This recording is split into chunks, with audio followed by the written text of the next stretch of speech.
Esse tema, no mínimo, é polêmico. Como sempre. Que seja um pouquinho, pelo menos. Como direcionar o cliente, né? Então, até onde vai a opinião do arquiteto e a escolha do cliente? Falando de gostos, principalmente, né? Porque todo mundo passa pela situação. Sim, de itens que são subjetivos, né? A gente não precisa nem falar, mas às vezes o que é bonito para um é feio para outro e vice-versa, então... Como lidar com isso?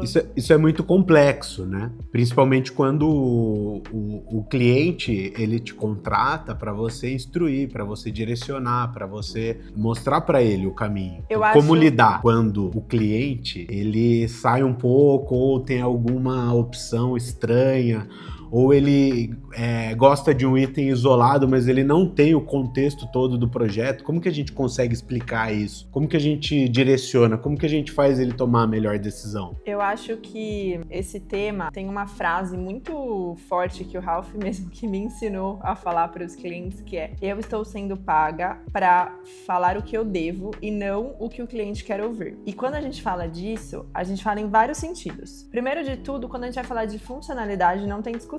Funcionalidade é funcionalidade. Técnica e funcionalidade. Questões técnicas não se discute. Se cabe, não cabe, medida. Isso é uma ciência exata, né? Isso a gente não tem como falar de forma subjetiva, tipo, é bonito ou feio. Inclusive, uma dica, quando a gente passa por uma situação onde o cliente quer sair do que é certo pro que é errado, a gente registra isso por e-mail. Sim. Então, por exemplo, eu quero aqui, essa passagem vai ficar ruim, eu tenho certeza disso, eu sou arquiteto, a gente estudou o espaço, a gente tem conhecimento para isso. Não, eu quero assim. Então, peraí, vamos registrar e deixar registrado que você tá querendo fazer algo que não vai funcionar. E via de regra eles desistem quando a gente manda esse e-mail, porque daí eles percebem que eles estão tendo que assumir uma responsabilidade ali que tá fora do normal, daí eles repensam um pouquinho mais. Mas aí foi o que a Gabi falou, isso é uma ciência exata, então a gente tem um certo controle.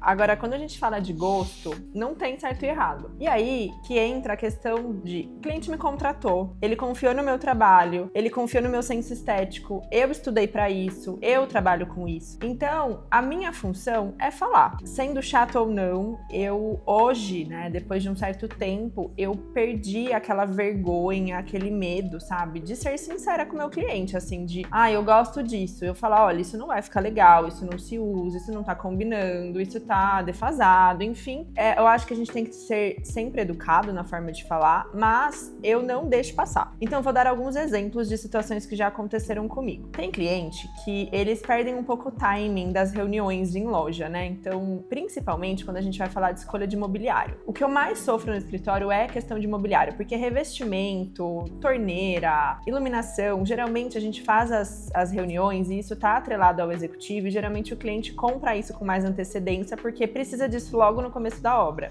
Nesse sentido, a gente tem um pouco de controle. Como a gente faz essas visitas e a gente tem esse acompanhamento, a gente foge daquele consultor de venda que fica empurrando qualquer coisa, um né? material ou outro, ou dando pitaco e tal. Então a gente tem um certo controle, né? Então a gente consegue direcionar essas escolhas. Agora, as visitas, por exemplo, de imóveis, como não são todos os clientes que querem fazer a visita no começo da obra, porque às vezes a obra ainda vai demorar até começar, até ele não tá focado ainda em comprar a cadeira, o sofá, a poltrona. E aí ele joga isso um pouco mais pra frente, e às vezes esse mais pra frente, ou o cliente resolve fazer sozinho, e aí ele às vezes pega uma promoção, pega um final de semana que ele tá sem nada pra fazer, e ele resolve ir na loja e resolve comprar. Ou ele, sei lá, o que ele faz? Comprar na internet, por exemplo, sabe? Eu sempre tento fazer essas visitas, então eu vou sempre perguntando ao longo da obra: olha, tá chegando o momento, vamos lá fazer. A maioria faz, tá? A gente não sofre isso com todos os clientes, mas eu digo que acontecem uns casos isolados. E aí, esses clientes que eles vão por conta fazer essas visitas, eles às vezes não têm muita noção da composição como um todo, né? Eles olham ali o 3D, eles veem o projeto, mas aí chega um vendedor que às vezes não é parceiro do escritório, porque via de regra, se é um parceiro do escritório, uma loja que costuma trabalhar com a gente, eles mandam pra gente o que o cliente tá pensando em comprar. Pra ter uma uma validação nossa, sabe? Eles falam, olha, seu cliente veio aqui nesse final de semana, eles viram essas peças, eu vou te mandar pra ver se você tem alguma observação. Isso que eu acho bacana da parceria, né? Da gente não descaracterizar o projeto e ter uma certa validação. Não é que o cliente não pode ir numa loja sozinho fazer uma compra, mas eu acho bacana ele ter essa certeza do que ele tá comprando, se tá correto, não só falando da estética, mas como questão de medida, se a gente não tem alguma observação como um todo pra fazer. Mas recentemente aconteceu um caso de um cliente que eles resolveram ir na loja sozinhos. Eu até que passei a indicação das lojas, porque eles queriam ir no final de semana que eu não tinha como acompanhá-los, então eu passei os vendedores e tal, mas eles escolheram uma poltrona que não tinha absolutamente nada a ver com o projeto. Mas assim, nada a ver. A cadeira, o sofá,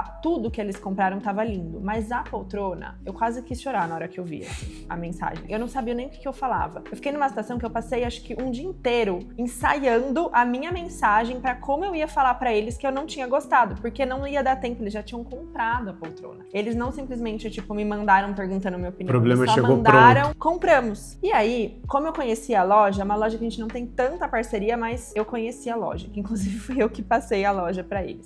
Primeiro que eu fiquei meio chateada, porque eu acho que o vendedor poderia ter vindo falar comigo antes, pra me pedir o ok, sabe, do item, mas faz parte, porque tem cliente que às vezes não dá nem essa oportunidade, já toma a decisão na hora, que foi o caso deles, eles foram muito rápidos na decisão. Só que daí eu mandei uma mensagem pros clientes, super educada, mandei um áudio explicando que todo o contexto tava lindo do que eles tinham escolhido, mas que eu achei a poltrona totalmente fora do contexto de projeto. Tanto o tecido que eles escolheram, como o tamanho da poltrona não estava adequado. Então eu comecei pelo tamanho, que já era uma questão funcional ali que não estava cabendo. Comecei abrindo o 3D, colocando a poltrona dentro do 3D para mostrar para eles que ela estava totalmente fora de escala pro que eles estavam precisando. E na sequência eu já emendei, né, que o estilo da poltrona não tinha nada a ver, que o tecido também não tinha nada a ver, enfim. Ela era uma poltrona pesada pro projeto. Nada a ver, gente. Absolutamente nada a ver. A gente não tá falando se ela era bonita ou se ela era feia, tá?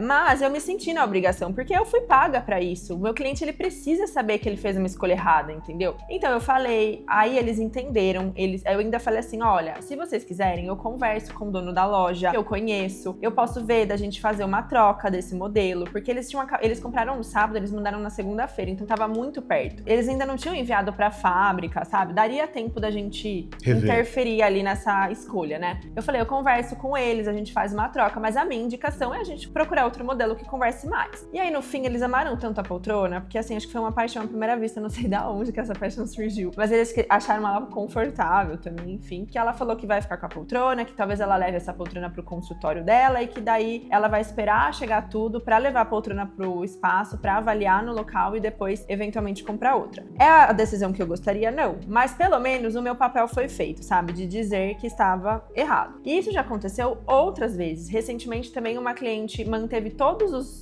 os acabamentos de um banheiro que a construtora já tinha entregue. E aí tudo veio no cromado, né? As torneiras, os acabamentos de registro. Essa é recente. E tal. É recente, a cliente nem mudou ainda, não tá pra se mudar. E ela comprou todos os eletros do apartamento preto, então na parte da cozinha, geladeira, forno, micro-ondas. Tá linda a cozinha, o apartamento tá maravilhoso. E o banheiro mesmo, até com o acabamento da construtora, já era um acabamento bonito, a gente fez a parte de marcenaria e tal. Ela me comprou um chuveiro preto, sendo que todos os metais do banheiro que a construtora entregou são cromados. O box é cromado. E ela comprou o chuveiro e os negocinhos de pôr toalha. O suporte de toalha preto. E aí, gente, não tem nada a ver, tá? Tipo assim, absolutamente nada a ver. Alguma coisa tem que ser trocada. Aí a gente mandou uma foto, porque a gente faz acompanhamento dessa obra, só que esse item, tipo, porque como era só comprar o chuveiro e o negócio de toalha, ela acabou indo sozinha na loja e comprou. Foi essa semana, a gente mandou pra ela e falou, olha, não tá legal, não se usa mesclar acabamentos desse jeito. Ou a gente troca uma coisa ou a gente troca outra, não dá pra deixar assim. Ela, eu tava tão na vibe do preto que eu me empolguei.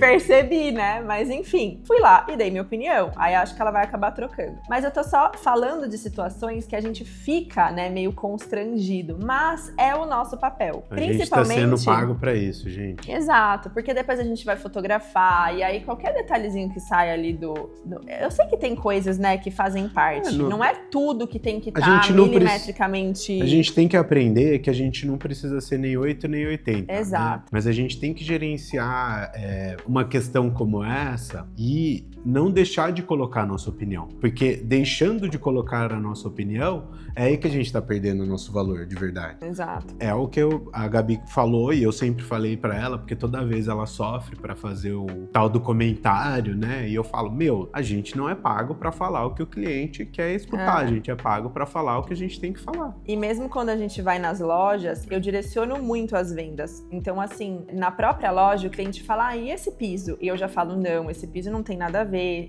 Eu já vou, se eu não gosto, eu já meio que coloco defeito de alguma forma, sabe? Tem um contexto do projeto. Exato. Né? Então a gente tem que trabalhar em cima desse contexto. Então eu sempre acho um argumento pra dizer que aquilo não vai ficar legal, ou porque vai ficar pesado, ou porque não conversa, porque vai brigar com algum outro material que a gente tá usando. Por exemplo, eu não gosto de revestimento meio 3D, sabe? Tem cliente que vai na loja e gosta daquilo. Aí, por exemplo, fica com umas emendas estranhas, dependendo do sentido que você coloca a peça. Então eu já bato na emenda, tipo, olha essa emenda, isso aqui não fica legal, isso aqui fica muito fake.